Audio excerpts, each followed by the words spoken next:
Listen, I didn't wake up this morning and plan on having a big old mentee bee by 10:15 in the morning, but that's what happened because I managed to use all of my spoons, brushing my teeth, taking an everything shower, and then forgetting why I walked into the kitchen. Again. And no, spoons isn't a euphemism for meds or snacks. I mean energy. And if you're someone with ADHD like I am, chances are your spoons are a lot like those tiny little espresso stirrer sticks, and they disappear faster than your attention span 5 minutes into a task. So today we're going to dive into spoon theory, but not just the kind that affects people who suffer with chronic illness, but we're going to give it kind of an ADHD remix. So let's talk energy and executive function and how to stop blowing through your daily allowance of spoons before the afternoon even starts.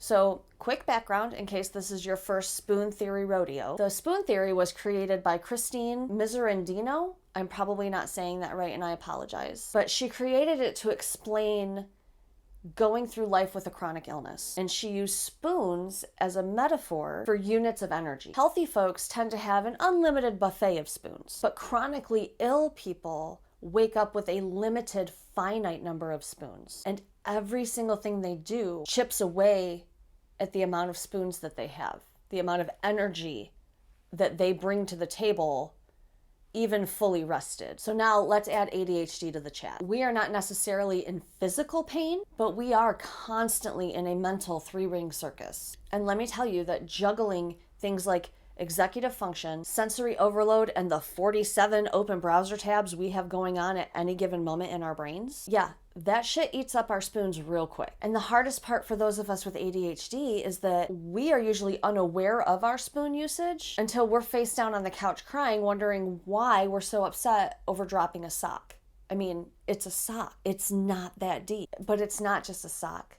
That sock was your last spoon. Let's get nerdy just for a minute for anyone who is new to me and hasn't been through my breakdown of ADHD and dopamine goblins. ADHD brains require dopamine at a higher rate than neurotypical people because our brains do not create it in the same way or in the same amounts as a neurotypical brain. What is dopamine?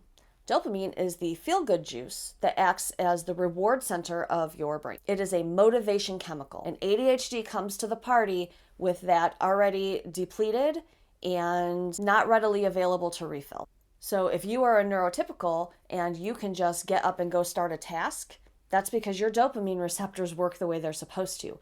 Those things are a challenge for ADHD folks. We crave stimulation and novelty for all things. So when something is boring or repetitive, we start burning through spoons faster because our brains are working overtime just to try to stay engaged. It's kind of like trying to drive cross country with a gas tank the size of a soup can. Like, you can do it, but you sure as hell better know the route you're taking and where every single gas station is along the way. Otherwise, you're going to have a mentee bee in the produce department, and it's going to suck. And here's the thing that not a lot of people understand, because ADHD energy drains don't always come from doing things. Sometimes just the act of thinking about doing something can start chipping away at our spoons, at our energy. Have you ever spent 45 minutes making a grocery list and then you were just too exhausted to go to the grocery store? Or have you gone to the grocery store, bought everything you need, dragged it home, put it away, and you had to order pizza for dinner because you just could not cook after doing all of those other tasks? Yeah, that's because you spent your spoons. Add to that emotional regulation, which we are not great at, social interactions, which can be incredibly draining for us, sensory overload, like why is the furnace humming like it's freaking possessed? Seriously. And not to mention the deep-seated, constantly present fear that everyone around us thinks that we are lazy. Good times, man. Good times. But that's how we are constantly spending spoons left and right. So what do we do about it? Well, we need to start tracking these things. And we don't have to be obsessive about it. It's not like we're counting calories or creating a budget spreadsheet. We're just gathering data for our future selves. And you're going to start with noticing the things that drain you. Not what's supposed to be tiring, but what actually vampires your energy. Because some of us actually get spoons, get energy, fill our cups by cleaning our house with heavy metal music blaring. Ask me how I know. Because we do know what our personal spoon thieves are. And if you're not sure, try doing a brain dump at the end of the day. It doesn't have to be anything fancy. You can use the back of an envelope. You can use a sticky note. You can scream it into the void while you're laying in bed. I don't care. It's just for you. But ask yourself, what did I do today that gained energy for me? And what did I do today that cost me more than I thought it would? What surprised me? We're not judging here. It's just data. And then once you are tracking your spoons, we need to talk about how to start protecting your energy. You can do things like batching your tasks because ADHD brains struggle with task switching. It takes way more mental fuel for us to go from writing an email to washing the dishes to remembering a password when you want to sit down and watch Hulu. So instead, try batching like things with like things, like doing all of your errands in one trip or answering all of your emails in one designated hour. Whatever is going to work for you so that you're not constantly having to chip away at the motivation and the spoons and the energy by doing chronically different tasks right in a row. It just doesn't work well for ADHD brains. You can also build in buffer time. I've talked about this before because we are terrible at estimating how long something is going to take. And it's not our fault, really. It's time blindness. So if you think something's going to take you 30 minutes, block out an hour. Give yourself a buffer so you are not punishing yourself for going over time when you weren't even sure how much time that thing was really going to take you. If you finish it in 30 minutes, that's great. You have an extra 30 minutes now to do whatever you want with.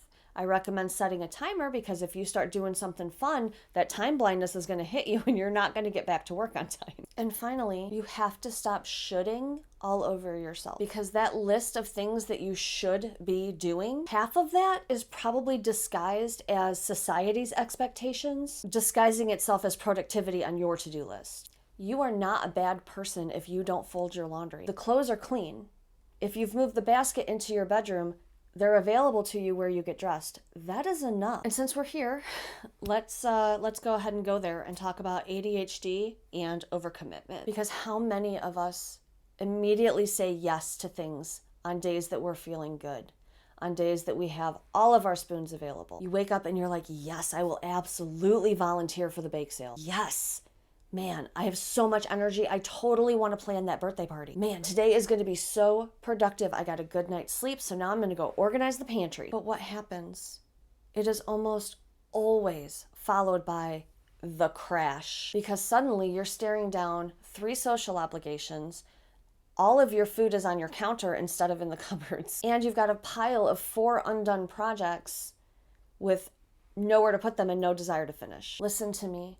Just because you can do something does not mean that you should do something. Spend your spoons wisely because you don't owe anyone burnout. Let's talk about what happens when you keep pushing yourself beyond your own limits because you can absolutely dip into spoon debt. But let me tell you what, the interest is brutal. And for us ADHDers, that is burnout.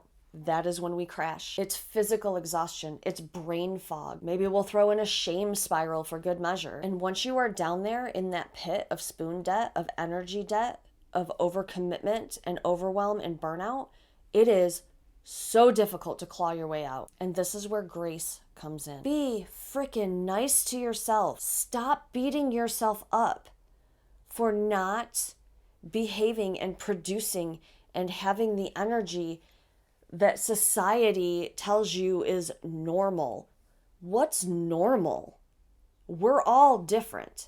And it is completely unfair to take society's expectations on our shoulders all the time and think there's something wrong with us and not something wrong with the system itself. Self-care is not selfish. It is literally how you make sure that tomorrow you have any spoons or energy at all. You cannot pour from an empty cup. It's like, the metaphor of if there's something wrong with the plane, you put the mask on yourself first so that you are available to help other people. Stop suffocating in the name of helping other people. You have to be strong enough to do what needs to be done.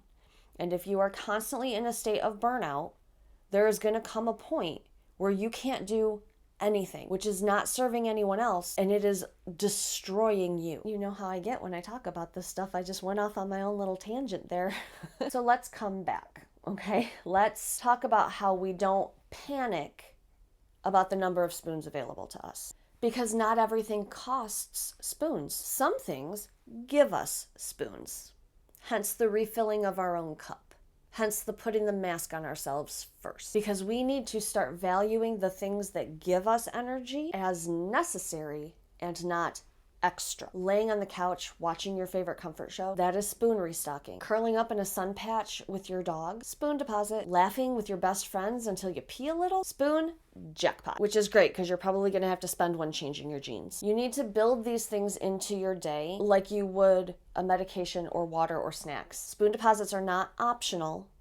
They are necessary. They are required. And let me say this loud and proud for the people in the back. You are not lazy. You are not broken. You are not a failure because you are tired. You are a human being with a unique and special brain that works in unique and special ways. Productivity does not define your worth. Rest is not something that is earned.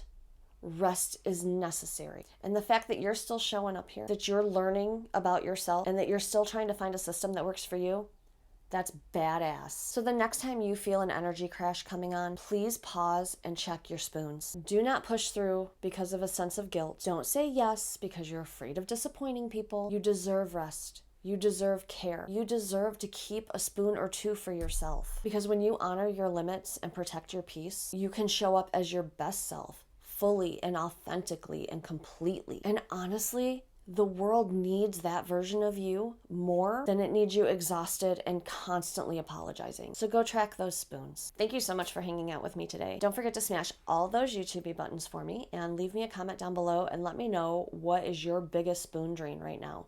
For me, it is not having a refrigerator. If you have not seen my Rebel Ramble video, I talk about this, but my refrigerator broke and we've been living out of a mini fridge for a week and a half, and it has been the most spoon draining, energy sucking, obnoxious thing I have gone through in a really long time. Trying to Tetris what I need every single day into this tiny fridge while simultaneously trying to meal plan between two different houses where I'm storing my food at my kid's house. It's a nightmare, and I cannot wait for my new fridge to get here. I will never, ever, ever take a refrigerator for granted again. I can tell you that. I love you so much. I hope that you found this video helpful. If you have any questions, you can always get a hold of me in the comments. I'm always here for you, and I will see you next time. Bye. My poor baby, are you out of spoons? Huh? Did you use up all your spoons chasing bunnies? Huh? Yeah, you so sleepy? Aw, okay. You recharge, okay? And we'll have fun later. Can you say bye?